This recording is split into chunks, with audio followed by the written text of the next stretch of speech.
quelle joie!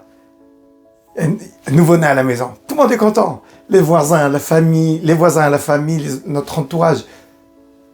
Et c'est exactement l'histoire de la paracha. La paracha parle de l'insémination de la femme. Et ensuite, il y a une croissance d'un enfant. C'est très beau.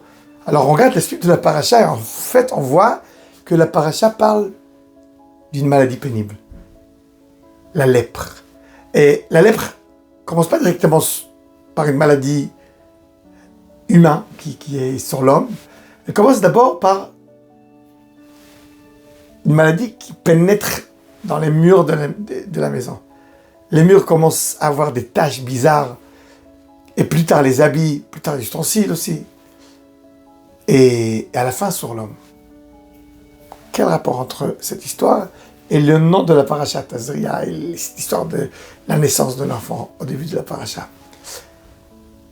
Le sage nous raconte que la raison que cette maladie, la cause de cette maladie, c'est la shonara, de parler du mal sur l'autre.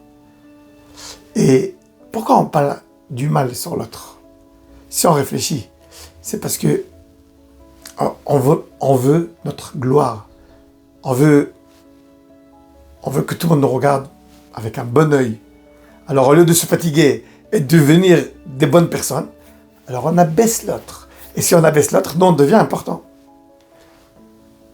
Mais cette manière, ce comportement nous détruit de l'intérieur et de l'extérieur. Il détruit notre société, notre maison, notre entourage. Alors au début, on lui donne un petit signe, on voit que la maison commence à avoir des plaies, la maison n'est pas stable. On n'arrive pas à comprendre, ça rentre après dans nos ustensiles, de les habits. Jusqu'à que si on n'a pas compris, alors c'est sur nous-mêmes. Et comment on arrive à se guérir? Si c'est vraiment une maladie, si c'est vraiment un cas extrême, et on est tellement emporté dans cette vie quotidienne, dans cette manière de parler sur les autres, et on n'arrive pas à s'arrêter, parce que on est drogué de cette façon de vivre. On parle du mal sur les autres, les gens nous regardent avec admiration, et on arrive à abaisser les autres. Et comment on arrive à se guérir de ça? La paracha nous dit, on doit sortir du camp, michutz la machane, sortir du société, se déconnecter.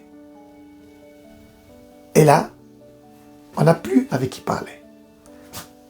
Si on ne peut pas crâner devant les autres, on ne peut pas abaisser les autres, on n'a pas avec qui parler, on est déconnecté. Alors on n'a pas le choix. On commence à réfléchir qui on est. Maintenant on est seul, voilà, maintenant personne ne nous regarde qui on est vraiment. Ah, tu veux t'améliorer? Ouais. Améliore-toi, mais pas en baissant les autres. Et là, on devient des meilleures personnes.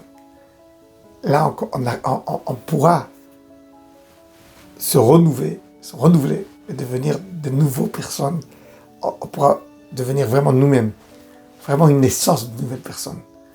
La vraie personne que je suis à l'origine et que peut-être à longueur de temps j'ai perdu mon chemin. Ah, c'est ça le rapport entre cette maladie et le nom de la paracha qui parle sur la croissance. Ishaki Tazria ve'alda zachar.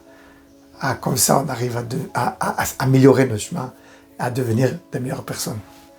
Shabbat Shalom.